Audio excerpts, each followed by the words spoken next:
Baka dahil maitim ako? Baka dahil he cheated on me? O baka dahil ang huling usap namin ay nagtapos sa isang away? But when he turned up lifeless, all eyes pointed to me. I was always a suspect. At least, I always felt like one. Kahit nung middle school, I'd get looks, rumors, accusations. Ini-interrogate nila ako. Tulad ng pagtanong, "Are you gay?" And I'd be forced to defend myself from their accusations. As if isa itong bagay na kailangan i-defend. Narinig ko na siguro lahat. Totoo ba ito? Maybe, but did it still hurt? 100%. And so every day felt like I was putting on a mask, pretending to be someone else. Like I was on the run from myself. But there was nowhere to run, because it wasn't any easier at home either. Parati nag-away ang parents ko. My father treated my mom like she was nothing, and saw me as less than nothing. Kung sinabi ko sa kanya na I'd committed a crime, the crime of loving another boy, baka saktan ako, i-disown ako, dalhin ako sa doktor, or all of the above. And my mom, pwede kong sabihin sa kanya pero ang dami na niyang iniisip. I didn't need her to know that I was gay and all that implied. Nagpatuloy ito ng ilang taon, putting on this act. It wasn't until high school that I found the courage to plead guilty to my friends. Either they'd accept me for who I was, or they were the type of people I wanted as friends. Nag-confess ako, and to my surprise, they didn't change how they treated me. They helped me realize not everyone was as narrow-minded as my father, and that I could be me. Nag-open up ako about my feelings and struggles, just like I'm doing with you now. I was happy. Then, I met Ricky. Our chemistry was unlike anything I'd ever known. We bumped into each other after the school game and spoke briefly. It couldn't have been more than a minute. Pero sa oras na yun, I grabbed his phone number and he stole my heart. Ever since nangyari yun, we didn't go a single day without talking to each other. I was wanted. He was someone I confided in. Someone na nasasabihan ko ng lahat. Most of all, someone I loved. Pero para kay Ricky, isa akong sikreto. Ang rason niya was because he was still exploring his sexuality. Pero deep down, I knew it was because he wanted to protect his image. Isa siyang football player. Sa team niya, siya yung the man, destined to get the girl and the scholarship. On one hand, I felt like he was ashamed of me. I saw him as just another man hiding behind a mask, na nagkukunyaring ibang tao siya. But on the other hand, I get it. I know I would have derailed this whole thing. Kaya I held on, hoping for the day that he could run up to me after a game sa harap ng team niya and show everyone the side of him that I only saw. Turns out, I wasn't the only one. Kung nag-break up kami doon mismo, maybe things today would be different. Nag-away kami instead. Nag-away kami ng ilang linggo. Pinag-awayan namin ang mga pagsisinungaling niya, how he kept me hidden, and what was it that he had. An open relationship? Friends with benefits? And so I started thinking, baka hindi siya nag-cheat. Baka na-misread ko kung ano kami. Still, that couldn't fix the fact that I was shattered, disgusted. embarrassed. Minahal ko siya with my entire being and only loved me with a fraction of his. But when he turned up at my house, not long after, and apologized, I knew we were more. Pinatawad ko siya. I didn't think I'd ever find another relationship like this. So I held on. Kahit alam ko I'd never be as happy as before. Something inside me broke. Permanently. Hindi na ako special sa kanya. And as if our relationship hadn't taken a big enough hit already, he graduated soon after, left the state, and we were now doing long distance. Anyone will tell you, even some of the strongest relationships can't make it through long distance. Kaya isipin mo yung sa amin. Dahil sa history niya ng cheating, I don't think I ever got a good night's sleep. Parati kaming nag-aaway, and it wasn't like he could show up at my house and apologize anymore. He was 10 hours away. Eventually, nag-break na lang kami. And either I was going to realize how much I needed him or how much I didn't.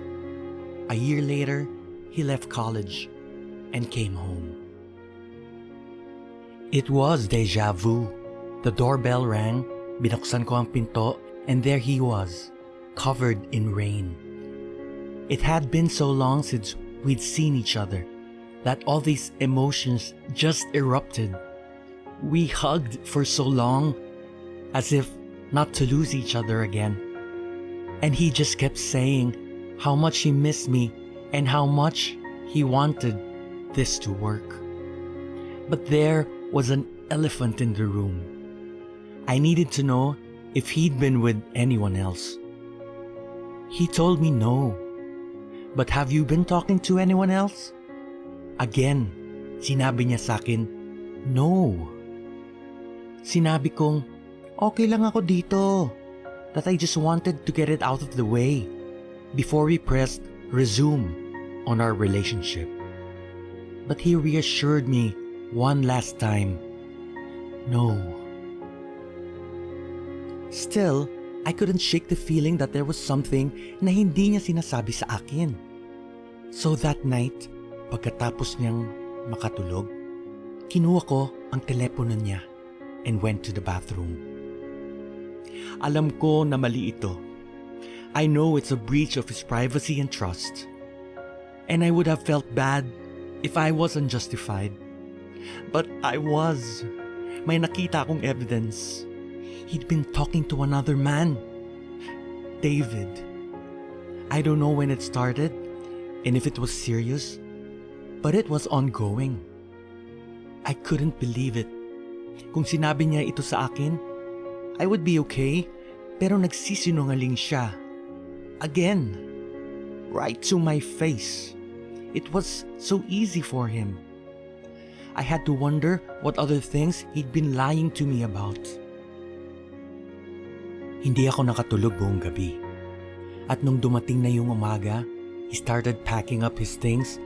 I was hoping that he'd come clean on his own terms.